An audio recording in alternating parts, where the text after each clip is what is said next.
आज के वचन के मनन के लिए हम लोग निकालेंगे लूका रचित सुसमाचार उसका 9वां अध्याय, gospel according to Luke chapter 9 और उसकी 61 और 62 आयत 61 and 62। Gospel according to Luke chapter 9 verses 61 and 62।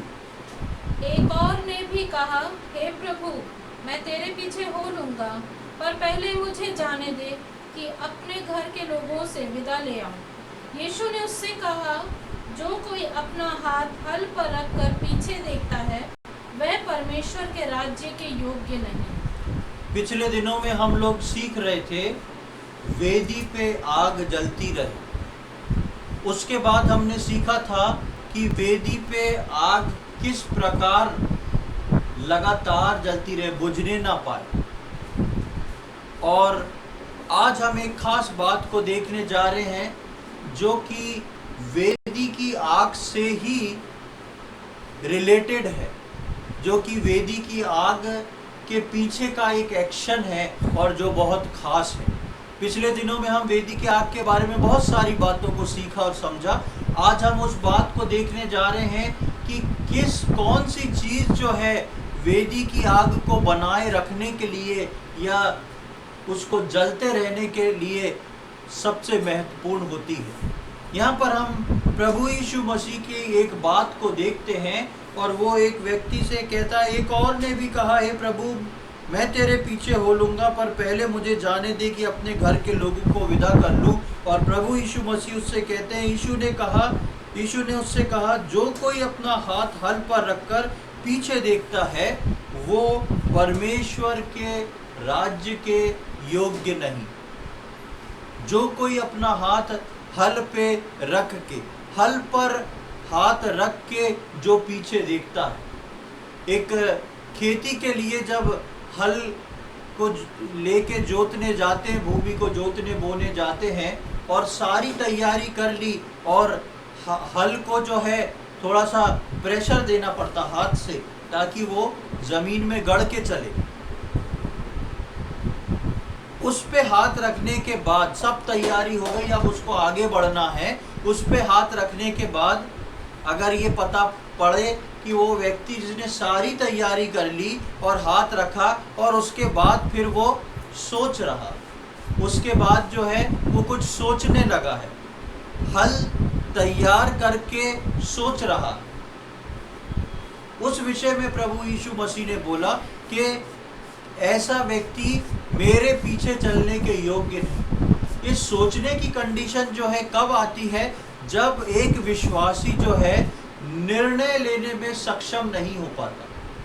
उसको बहुत सोचना पड़ता है। जब वो निर्णय नहीं ले पाता, निर्णय नहीं ले पा रहा है ये, या फिर निर्णय लेता है तो गलत निर्णय ले लेता है, या तो निर्णय नहीं ले पा रहा इसलिए हाथ रख के सोच रहा है सब तैयारी के बाद, और यदि हो सकता है निर्णय ले लिया तो या तो वो गलत निर्णय लेता है, वो व्यक्ति प्रभु के योग्य नहीं, क्योंकि सामने इस व्यक्ति के सामने यीशु मसीह है।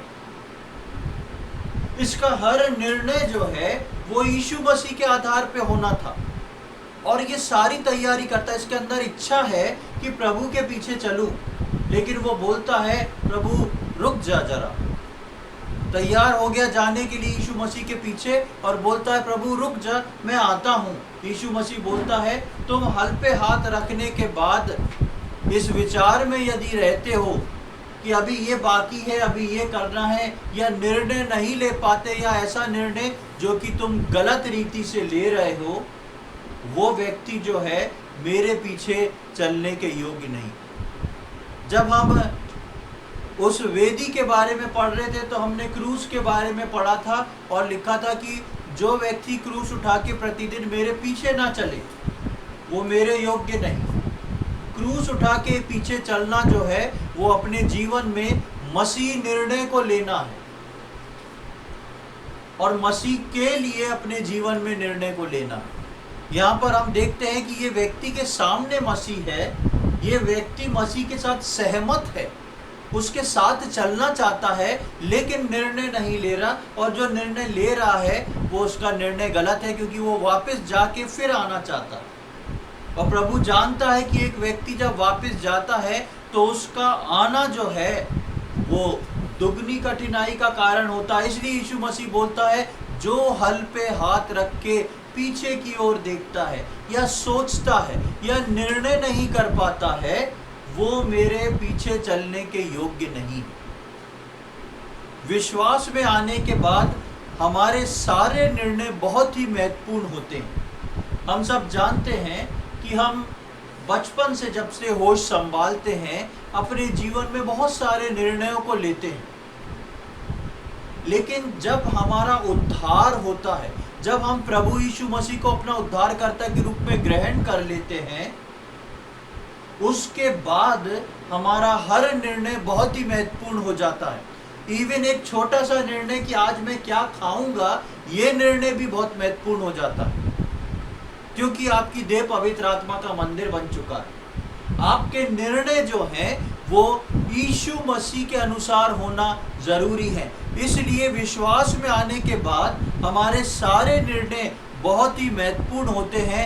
प्रभु हमारे सब निर्णयों पे नजर रखता है। एक विश्वासी के जीवन में विश्वास में आने के बाद प्रभु उस विश्वासी के सब निर्णयों के ऊपर बहुत पैनी नजर रखता है, उसको देखता है, नित्य देखता है कि वो किस कारण से और किसके लिए वो व्यक्ति निर्णय ले रहा है।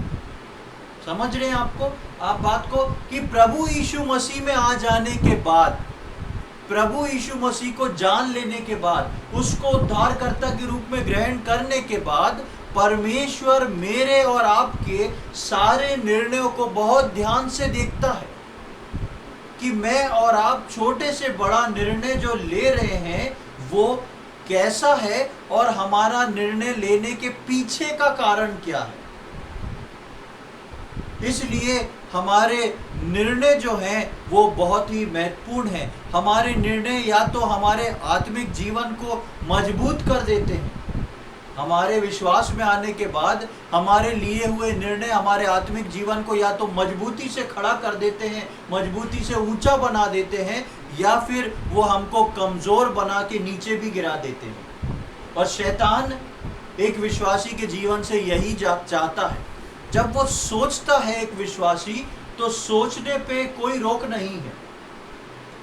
उसके सोचने पे उसके जीवन में कौन सी एक्सरसाइज ज्यादा हो रही है, परमेश्वर के पवित्र आत्मा की या शैतानी या सांसारिक। उस एक्सरसाइज के प्रभाव से एक व्यक्ति सोचता है और उसकी सोच पे वो चीज जो है ज्यादा प्रभाव डालती है। यदि एक व्यक्ति प्रभु में एक्सरसाइज कर रहा है, पवित्र आत्मा में बढ़ रहा है, तो उसकी सोच में पवित्र आत्मा अपनी सोचों को डालेगा। और यदि एक व्यक्ति 50-50 कर रहा है, तो आपके सोच विचार के अंदर शैतान और पवित्र आत्मा दोनों 50-50 डालेंगे। ये मेरे और आपके ऊपर डिपेंड करता है कि हम अपने हृदय में किसको अवसर दे रहे हैं। और मेन टॉपिक हमारा ये है कि हमारे निर्णय, एक मसीही व्यक्ति के निर्णय जो हैं वो बहुत ही महत्वपूर्ण है,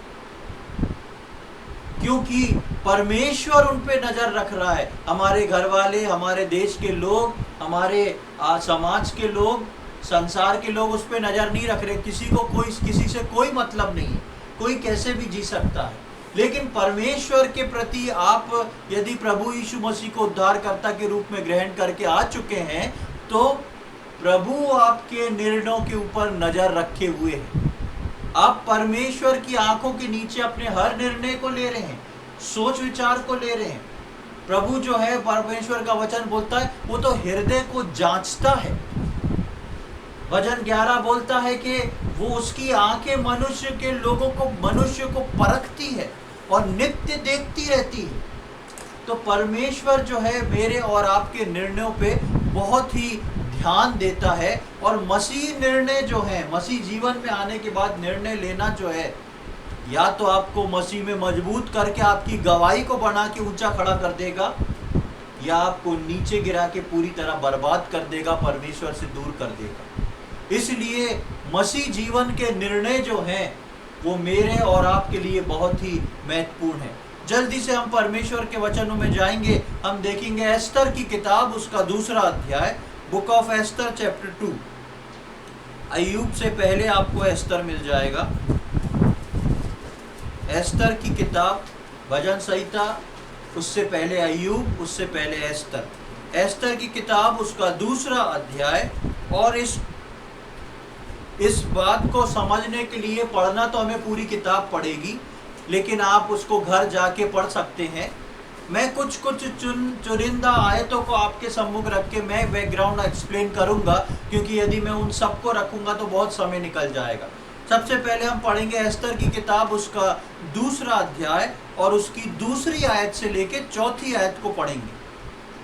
तब राजा के सेवक जो उसके टहलुए थे कहने लगे, राजा के लिए सुंदर तथा युवा कुंवारियां ढूंढी जाएं, और राजा अपने राज्य के सब प्रांतों में लोगों को इसलिए नियुक्त करे कि वे सब सुंदर युवा कुंवारियों को शूशनगढ़ के रनवास में इकट्ठा करें, और स्त्रियों के प्रबंधक हेगे को जो राजा का खोजा था सौंप दें, और शुद्ध करने के योग्य वस्तुएं उन्हें दी जाएं। तब उनमें से जो कुमारी राजा की दृष्टि में उत्तम ठहरे, वह रानी वशती के स्थान पर पटरानी बनाई जाए। यह बात राजा को पसंद आई और उसने ऐसा ही किया। यहाँ पर एक राजा का जिक्र है। ये राजा, मैं उसका बैकग्राउंड आपको थोड़ा बता दूं, आप बाद में उसको पढ़ सकते हैं तो और अच्छे से समझ में आएगा। ये राजा जो है, ये एक अन्य जाति राजा है, और ये राजा जो है कुछ यहूदियों को अपना गुलाम बना के लूट के ले आया है। और इस राजा के किसी कारणवश इसकी जो पटरानी होती है, उसको, उस पटरानी को उस पद से हटा दिया जाता है। जब उसको हटा दिया जाता है तो उसके राज्य के लोग बोलते हैं कि दोबारा से ऐसी लड़कियों को इकट्ठा किया जाए जिससे राजा का विवाह हो, और जिससे वो पटरानी का पद जो है वो वापस से भर जाए, वो जो मेन रानी हो वापस से भर दी जाए। तो इस कारण से ये यहाँ पर जो हमने 2 से 4 लिखा, उसका बैकग्राउंड लिखा है। अब इसी के 5वीं आयत से लेके 8वीं आयत तक हम पढ़ेंगे। यहाँ पर एक ऐसे व्यक्ति का जिक्र है जो यहूदी है। शूशनगढ़ में मोर्दकै नामक एक यहूदी रहता था, जो कीश नाम के एक बिन्यामीनी का परपोता, शिमी का पोता और याईर का पुत्र था। वह उन बंदियों के साथ यरूशलेम से बंधुआई में गया था, जिन्हें बेबीलोन का राजा नबूकदनेस्सर यहूदा के राजा यकोन्याह के संग बंदी बना करके ले गया था। उसने हदस्सा नामक अपनी चचेरी बहन को, जो एस्तर भी कहलाती थी, पाला पोसा था, क्योंकि उसके माता पिता कोई न थे, और वह लड़की सुंदर और रूपवती थी। और जब उसके माता पिता मर गए, तब मोर्दकै ने उसको अपनी बेटी करके पाला। जब राजा की आज्ञा और नियम सुनाए गए और बहुत सी युवतियां शूशनगढ़ में हेगे के अधिकार में इकट्ठी की गईं, तब एस्तर भी राजभवन में स्त्रियों के प्रबंधक हेगे के अधिकार में सौंपी गई। यहाँ पर हम देखते हैं, पहले हमने देखा राजा, और राजा को एक रानी की जरूरत है, इसलिए स्त्रियों को ढूंढा जा रहा है। अब जब स्त्रियों को ढूंढा जा रहा है तो ये राजा कई लोगों को गुलाम बना के ले आया है, यहूदी लोगों को। ये यहूदी लोग जो गुलाम बन के आ गए हैं, इसके अंदर एक व्यक्ति है जिसका नाम मोर्दकै है, और उसकी भतीजी है ये एस्तर। और जब ऐसी ढूंढान हुई तो इसकी भतीजी को भी जो है उस स्थान पे रानी के जिसमें ढूंढान हो रही, इकट्ठा कर रहे हैं, उसके अंदर भेज दिया गया। और ये मोर्दकै जो है एक यहूदी है, एस्तर जो है वो यहूदी है, और मोर्दकै अपनी भतीजी एस्तर से बहुत प्रेम करता है। और ये भी जो है उस विवाह के लिए उसके अंदर छोड़ दी गई है कि राजा इनको परखेगा। उसके बाद जब इसकी 17वीं आयत में आते हैं, उसको पढ़ेंगे। 2 अध्याय 17वीं आयत। राजा ने एस्तर को और सब स्त्रियों से अधिक प्यार किया, और अन्य सब कुंवारियों से अधिक उसके अनुग्रह और कृपा की दृष्टि उसी पर हुई। इस कारण उसने उसके सिर पर राज मुकुट रखा और उसको वशती के स्थान पर पटरानी बनाया। अब देखें यहाँ पर क्या होता है, बहुत सारी स्त्री आती है, एक राजा के लिए बहुत सारी स्त्रियां आती हैं, और उन स्त्रियों को एक एक करके राजा के पास भेजा जाता। और उन सारी स्त्रियों में राजा को ये एस्तर ही पसंद आती है, जिसको वो गुलाम बना के लाया था। राजा को ये बात नहीं मालूम है, वही पसंद आती है, और राजा जो है उसको पटरानी बना लेता है और उसके सिर के ऊपर एक मुकुट को रखता है। अभी तक एस्तर रानी और उसका चाचा मोर्देकै ये नहीं जानते कि ये चारों तरफ जो हो रहा है ये क्या हो रहा है। मोर्देकै और उसकी बेटी जैसी एस्तर जो भतीजी है, वो लोग नहीं जानते ये चल क्या रहा है। एक तरफ को हमको, आप जब इस किताब को पढ़ेंगे देख के लगेगा कि एक हिस्ट्री चल रही है, लेकिन इस हिस्ट्री के पहले से परमेश्वर की कुछ प्लानिंग चल रही है जो मोर्देकै को और एस्तर को नहीं मालूम, और इस राजा को तो मालूम होने का सवाल ही नहीं उठता। अब स्त्रियां लाई गई, उसमें से एस्तर का चुनाव हो गया। एस्तर का चुनाव हो गया तो उसको पटरानी बना दिया गया। अब पटरानी बनाने के बाद क्या होता है उसको देखें। तीसरे अध्याय में आ जाए। तीसरा अध्याय उसकी पहली आयत से लेकर 6वीं आयत तक पढ़ें। इन बातों के बाद राजा क्षयर्ष ने आगागी हम्मदाता के पुत्र हामान को उच्च पद दिया और उसको महत्व देकर उसके लिए उसके साथी हाकिमों के सिंहासन से ऊंचा ठहराया। राजा के सब कर्मचारी जो राजभवन के फाटक में रहा करते थे, वे हामान के सामने झुककर दंडवत किया करते थे, क्योंकि राजा ने उसके विषय ऐसी ही आज्ञा दी थी। परंतु मोर्देकै ना तो झुकता था और ना उसको दंडवत करता था। तब राजा के कर्मचारी जो राजभवन के फाटक में रहा करते थे, उन्होंने मोर्देकै से पूछा, तू राजा की आज्ञा का क्यों उल्लंघन करता है? जब वे उससे प्रतिदिन ऐसा ही कहते रहे और उसने उनकी एक न मानी, तब उन्होंने यह देखने की इच्छा से कि मोर्देकै की यह बात चलेगी कि नहीं, हामान को बता दिया। उसने उनको बता दिया कि मैं यहूदी हूँ। जब हामान ने देखा कि मोर्देकै नहीं झुकता और न मुझको दंडवत करता है, तब हामान बहुत ही क्रोधित हुआ। उसने केवल मोर्देकै पर हाथ उठाना अपनी मर्यादा से कम जाना, क्योंकि उन्होंने हामान को यह बता दिया था कि मोर्देकै किस जाति का है। इसलिए हामान ने क्षयर्ष के साम्राज्य में रहने वाले सारे यहूदियों को भी मोर्देकै की जाति जानकर नष्ट कर डालने की युक्ति निकाली। यहाँ पर हम एक दूसरे व्यक्ति के बारे में पढ़ते हैं जिसका नाम हामान है। ये एक अलग व्यक्ति है और ये उसी राज्य का व्यक्ति है, और राजा जो है इस व्यक्ति के पद को बहुत ऊंचा कर देता है। इससे खुश हो जाता है, इसके पद को बहुत ऊंचा कर देता है और बोलता है कि जैसे राजा बाहर निकलता है तो सब झुक जाती है प्रजा, वैसे ये व्यक्ति भी निकलेगा तो सब झुक जाएंगे। और जब ये व्यक्ति निकलता है तो मोर्देकै जो है वो नहीं झुकता है। क्यों नहीं झुकता है? यहूदी क्यों नहीं झुकते? हाँ, क्योंकि परमेश्वर ने व्यवस्था में कहा था कि मुझको छोड़ के तू किसी को दंडवत मत करना, मेरे अलावा तू कहीं नहीं झुकना। इसलिए वो मोर्देकै जो था वो परमेश्वर के वचनों को मानने वाला एक व्यक्ति था।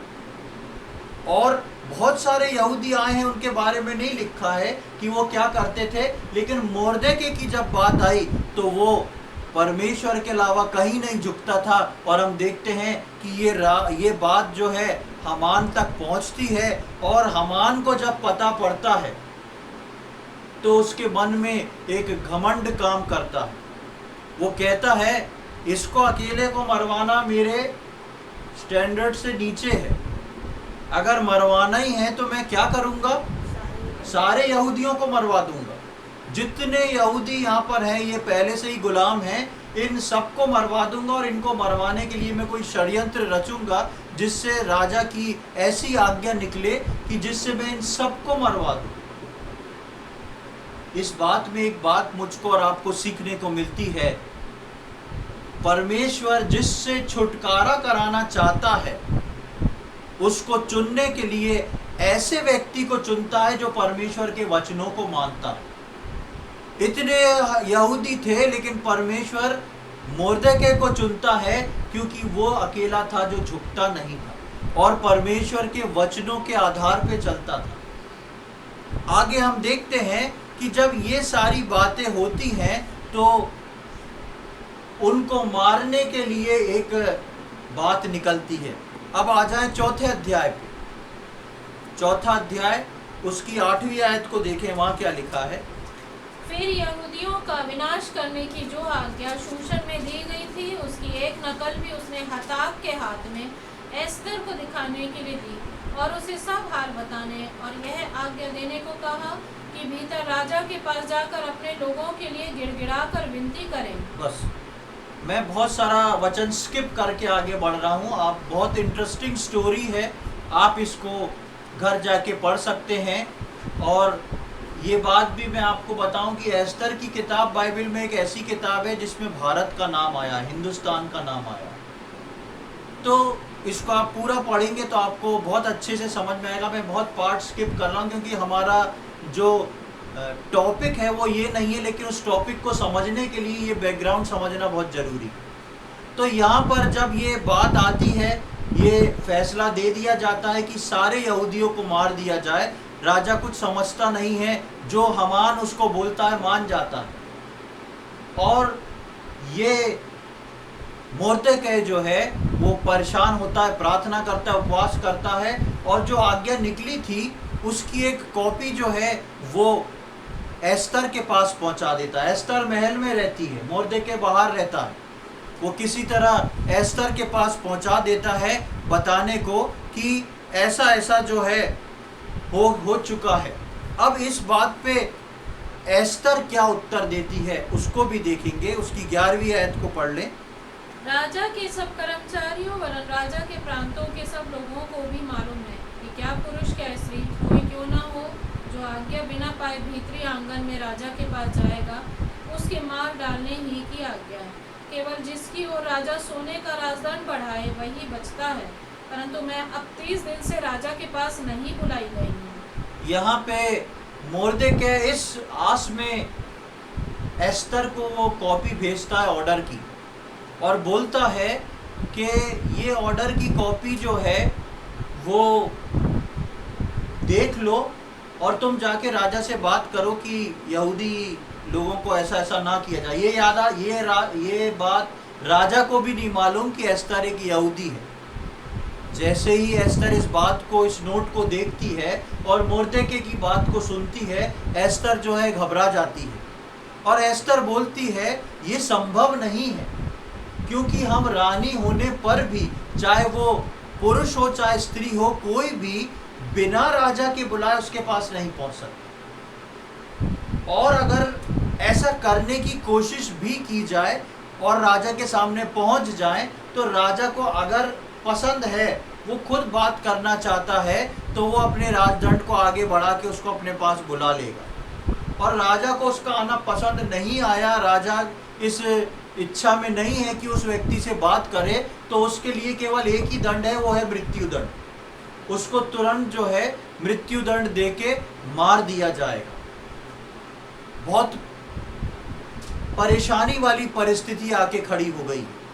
यहूदी मारे जाने पर हैं और एक नहीं पूरी जाति।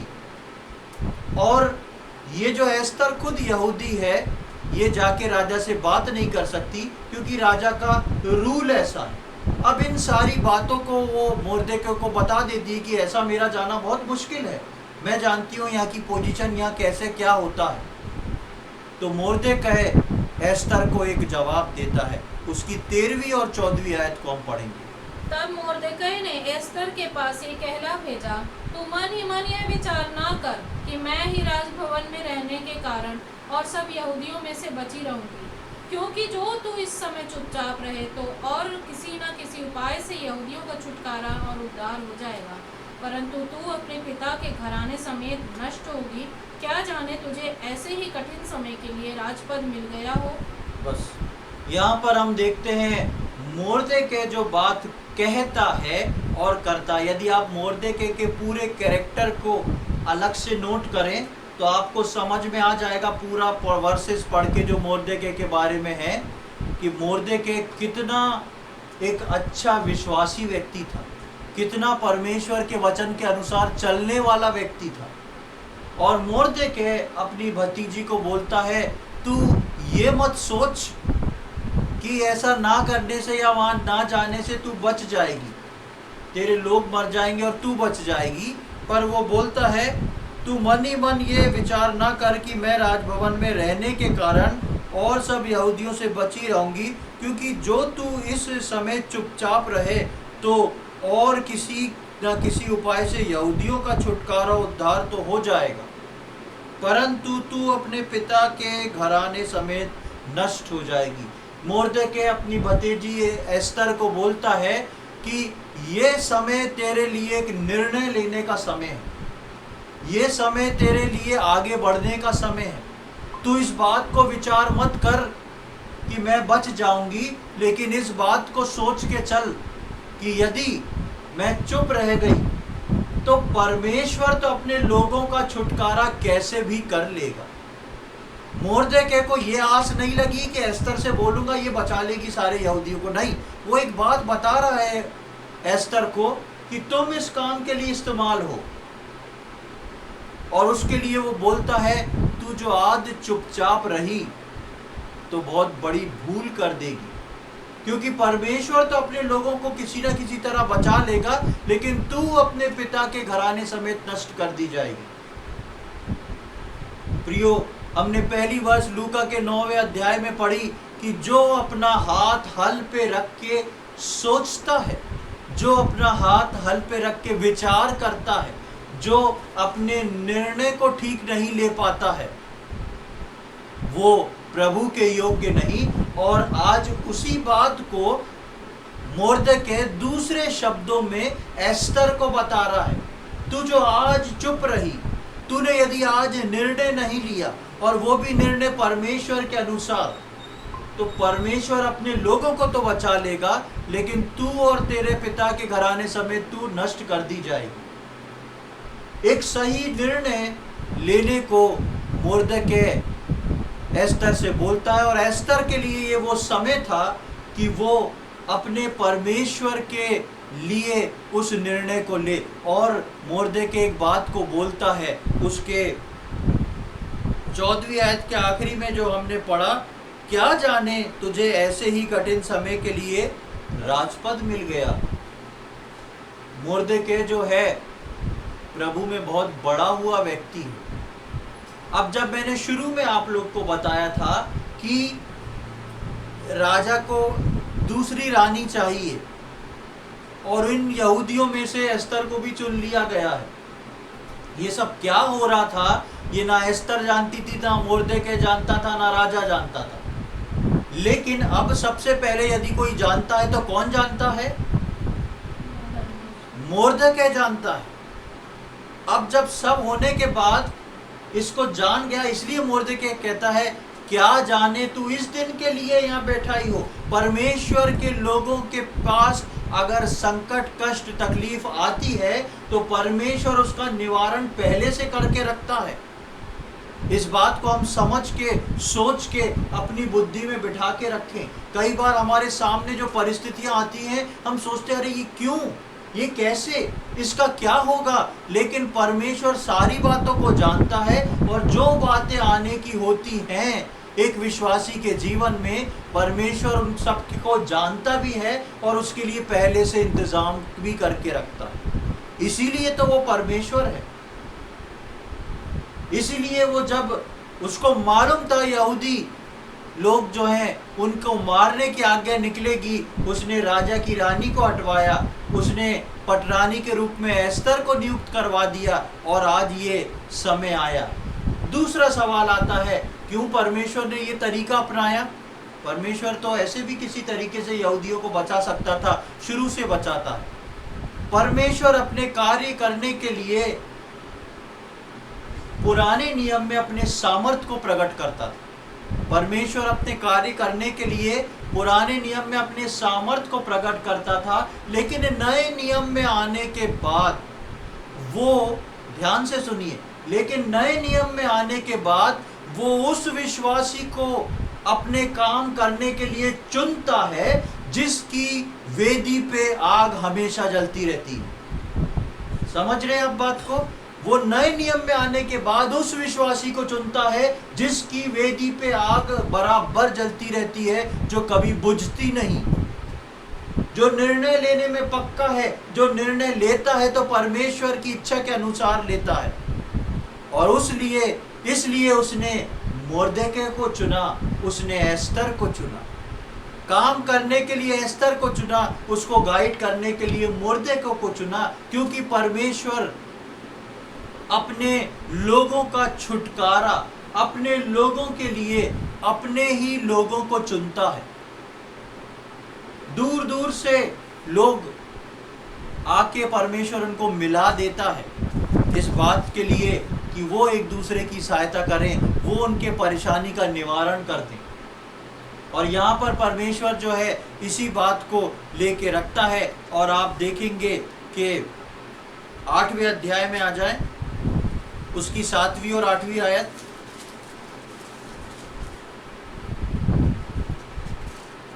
तब राजा क्षयश ने एस्तर रानी से और मोर्देकै यहूदी से कहा, मैं हामान का घर बार तो एस्तर को दे चुका हूँ और वह फांसी के खंभे पर लटका दिया गया है, इसलिए कि उसने यहूदियों पर हाथ उठाया था।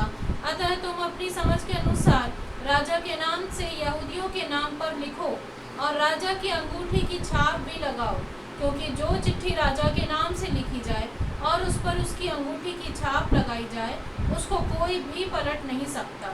अब सब कुछ हो चुका है, मैं इसका रिजल्ट बता रहा हूँ, आपको पूरी स्टोरी पढ़ सकते हैं तो पता पड़ जाएगा। अब सब कुछ हो चुका है, हामान जो है मार दिया गया है, और राजा जो है अब जो है जाके मोर्देकै को बोल रहा है और एस्तर को बोल रहा है कि अब तुम अपने हिसाब से एक नया नोटिस बना लो, अपने हिसाब से तुम एक नया नोटिस मेरे नाम से निकाल दो, जो तुम उसमें लिखना चाहते हो। 8वीं आयत में देखें, अपनी समझ के अनुसार राजा के नाम से यहूदियों के नाम पर लिखो, अपनी समझ के हिसाब से जो तुम यहूदियों के लिए चाहते हो वो एक लेटर बनाओ,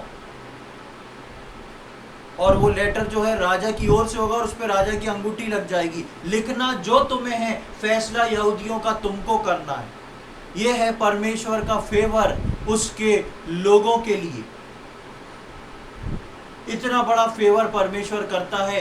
एस्तर रानी की बात को सुनता है। एस्तर रानी एक निर्णय को लेती है कि मैं भलाई, आप उसको पढ़ेंगे तो एस्तर रानी बोलती है कि मैं राजा की आज्ञा के विपरीत जाऊंगी और राजा के सम्मुख जाके बात करूंगी, फिर चाहे वो सोने का राजदंड बढ़ा दे तो ठीक है और मुझे मरवा दे तो भी ठीक है। इतनी बोल्डनेस थी एस्तर के अंदर। प्रियो, मेरे और आपके जीवन में परमेश्वर चाहता है हम परमेश्वर के लिए इस बोल्डनेस को रखें कि वो बोलती है मैं जाऊंगी इस नियम के विरोध में और जाके राजा से बात करूंगी, अगर ठीक है तो ठीक है, नहीं करेगा तो मैं मरने के लिए तैयार हूं। और हम देखते हैं कि परमेश्वर उसको बचाता है, ना केवल उसको बचाता है लेकिन उसकी बात को सुन के सारी यहूदी जाति को बचा लेता है और उन्हीं को बोल देता है तुम्हें क्या करना है, यहूदियों के लिए एक पत्र लिख के तुम सारे देश में बंटवा दो। और वो पत्र जो होगा लिखोगे तुम, पर होगा वो किसकी ओर से?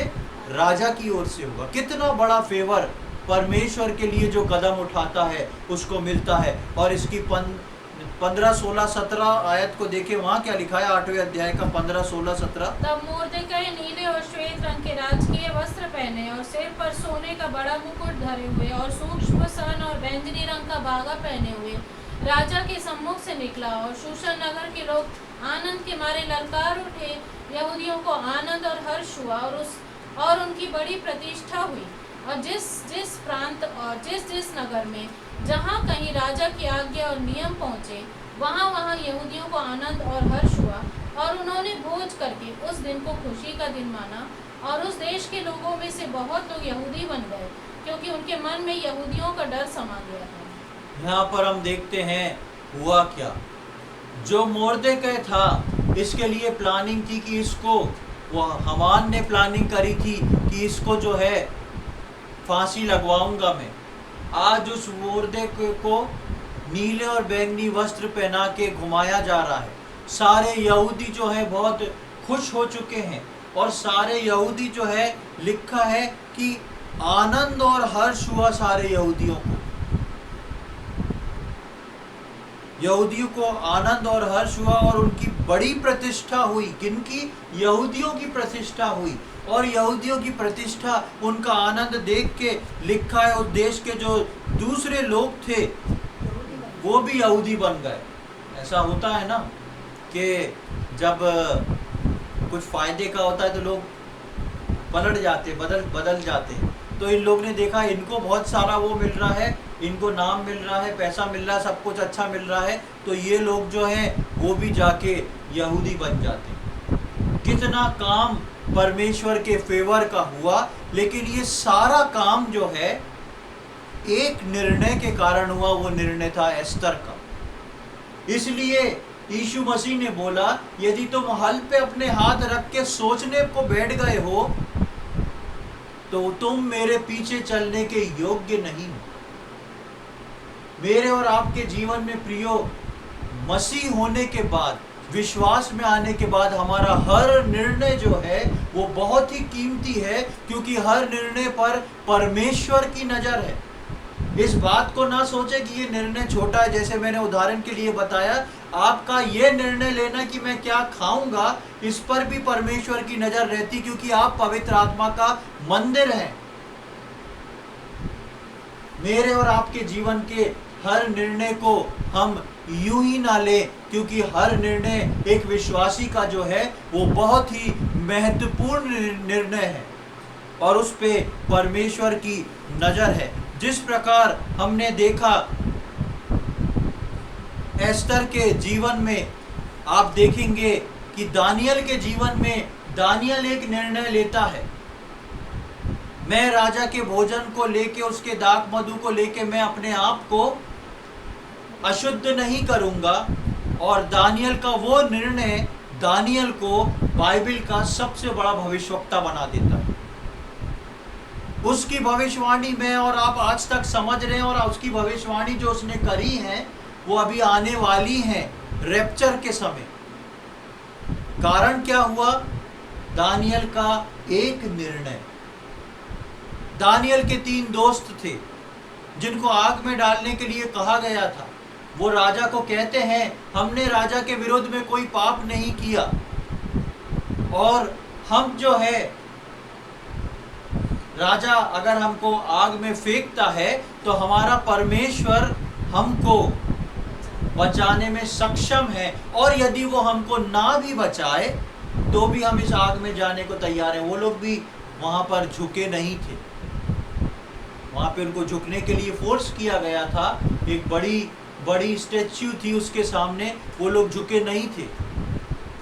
और वो राजा को इस प्रकार जवाब देते हैं, और हम देखते हैं परमेश्वर उनको बचा के निकाल लेता है।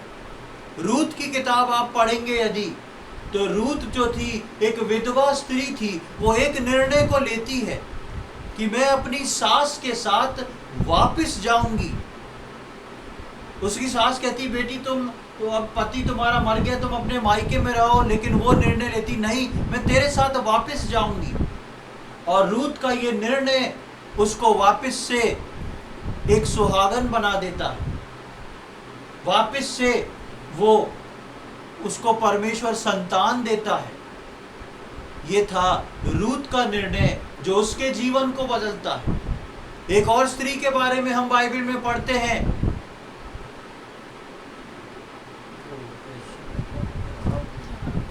रहाब के बारे में पढ़ते हैं। रहाब एक वेश्या थी, लेकिन उसने एक निर्णय किया था कि जब परमेश्वर के लोग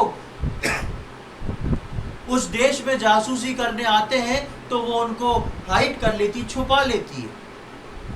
उसने एक निर्णय लिया कि मैं इन परमेश्वर के लोगों को बचा लूंगी। वो यहूदी नहीं थी, परमेश्वर को नहीं मानती थी, और पेशे से वो एक तवायफ थी, लेकिन परमेश्वर ने उसको उसके उस निर्णय के खातिर उसको इतना ऊंचा उठाया कि आज वो प्रभु यीशु मसीह के वंशावली में गिनी जाती है।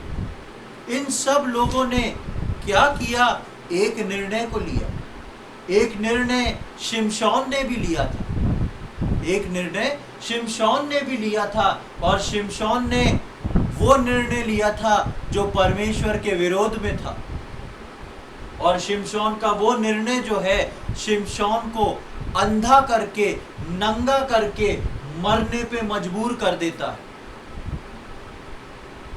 आप देख रहे हैं, इसलिए यीशु मसीह ने बोला, अपने हल पे हाथ रख के पीछे मत जो देखना। यदि आपने और मैंने प्रभु यीशु मसीह को उद्धारकर्ता के रूप में ग्रहण किया है, यदि हम विश्वास में हैं, तो मेरा और आपके जीवन का हर निर्णय जो है वो बहुत ही कीमती है, क्योंकि उसमें परमेश्वर की नजर लगी हुई है। परमेश्वर ने एस्तर और मोर्देकै के जीवन में जिस परिस्थिति को लाया था, वो चुप बैठ सकते थे, लेकिन उन्होंने निर्णय जो लिया वो परमेश्वर की इच्छा के अनुसार लिया। इसलिए न केवल वो खुद बचे, लेकिन दूसरों को बचाने का कारण भी बन गए। प्रियो, आज हमने लूका रचित सुसमाचार 9 के 61-62 में देखा, उस हल के ऊपर हाथ रख के या तो हम सोचते हैं, रुक जाते हैं, या निर्णय को गलत लेके हम नीचे गिर जाते हैं। और शैतान हमारे जीवन में यही चाहता है। हमारे हर छोटे बड़े निर्णय जो हैं प्रभु के वचन के अनुसार और उस विश्वास के आधार पे लिए गए होना चाहिए। आज आप क्या सोचते हैं इस विषय के बारे में? किस निर्णय को लेके अपने जीवन को आज आप चला रहे हैं? किस निर्णय को लेके आज आप अपने जीवन में चल रहे हैं? आपके निर्णय किसके लिए और क्यों लिए जा रहे हैं, इस पर प्रभु की नजर है। आपके निर्णय किस लिए और किस कारण से, उसके पीछे का कारण क्या है, क्यों लिए जा रहे हैं, उस पे परमेश्वर की नजर है।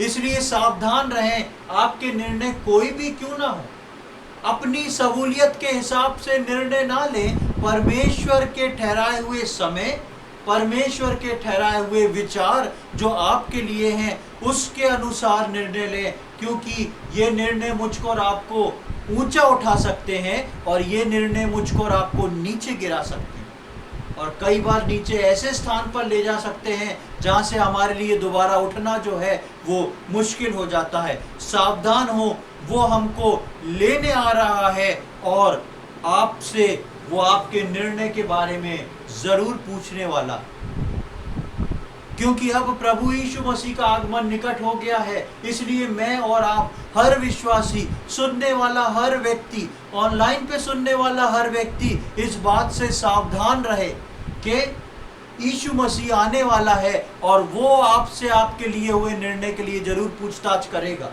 मेरे बेटे, मेरी बेटी, तूने ये निर्णय क्यों लिया था, जबकि ये वचन के खिलाफ था, जबकि मैं तुझे ऐसी सीख नहीं दे रहा था। प्रियो, हम इस बात के लिए सावधान हो जाएं। प्रभु यीशु मसीह का आगमन निकट है। हम हल पे हाथ रख के पीछे की ओर ना देखें, हम हल पे हाथ रख के सोचे ना। हम जो है विश्वासी जीवन में आने के बाद अपने निर्णयों की चौकसी करें कि हम किस प्रकार के निर्णय अपने जीवन में ले रहे हैं। प्रभु इन वचनों को समझने में हम में से प्रत्येक की सहायता करे। प्रभु के नाम की महिमा हो। आइए हम प्रार्थना करें। प्रभु जी, हम धन्यवाद देते हैं सुंदर समय के लिए। एक और बार आपने हमारे जीवन में ये अवसर प्रदान किया है कि इस रीति से हम आ सके। प्रभु, हम अपने जीवन में मसीह जीवन में लेने वाले निर्णयों के बारे में देख रहे थे। कितना स्पष्ट प्रभु आपका वचन बताता है कि मसीह में आने के बाद लेने वाले हर निर्णय, चाहे वो छोटे हों चाहे बड़े हों, कितने बहुमूल्य हैं, और उन्हीं निर्णयों के आधार पे हमारी वेदी की आग जलती रहती है। प्रभु, हम धन्यवाद देते हैं इन वचनों के लिए। हम विनती प्रार्थना करते हैं आज बैठे यहाँ पर हर विश्वासी के लिए, आने वाले समय में जो जो इन वचनों को सुनते हैं उनके लिए प्रार्थना करते हैं कि हम सबके निर्णय प्रभु जी आपकी ओर से होने वाले हो सके, आपके वचन के अनुसार हम निर्णय लेने वाले हो सके। शैतान हमको भटकाए ना, शैतान हमको विचलित ना करे, शैतान हमारे निर्णयों को गलत ना ठहराए, लेकिन प्रभु हमारे निर्णय आपके लिए हो सके, ताकि उन निर्णयों को पालन करके उसकी आशीषों को हम ले सकें। हम धन्यवाद देते हैं एस्तर के जीवन की आशीष के लिए, मोर्देकै के जीवन के आशीष के लिए, दानियल के जीवन की आशीष के लिए, राहाब के जीवन के आशीष के लिए। प्रभु, इनके एक निर्णय ने इनके जीवन को बदला और इनके जीवन के साथ साथ बहुतेरों के जीवन को बदल दिया। प्रभु, हमारी विनती प्रार्थना है कि हमारे निर्णय भी ऐसे हों जो हमारे जीवन को बदलें और आगे आने वाले समय में हमारे जीवन के द्वारा बहुतेरों के जीवन को बदल दें। ऐसी हमारी विनती प्रार्थना है। प्रभु जी, जो भी व्यक्ति कोई बंधन में है, शैतान के सुझाव में है, शैतान के षड्यंत्र में है, जिसके कारण वो ये निर्णयों को, मसीह निर्णयों को अपने जीवन में नहीं ले पा रहा है, उन सब के बंधनों को हम यीशु मसीह के नाम से तोड़ते और दूर करते हैं। और प्रभु, आपकी दया को चाहते हैं। प्रभु, आप उन हर विश्वासी को, हर ऐसे व्यक्ति को आज़ाद करें। हम यीशु मसीह के नाम में ऐसे हर व्यक्ति को आज़ाद करते हैं प्रभु जी। और प्रभु, आज से वो अपने जीवन में आपके निर्णयों को स्थान दे सके, आपके वचनों को स्थान दे सके और उन निर्णयों को लेके वो अपने जीवन में आशीषित हो सके। ऐसी हमारी विनती प्रार्थना है।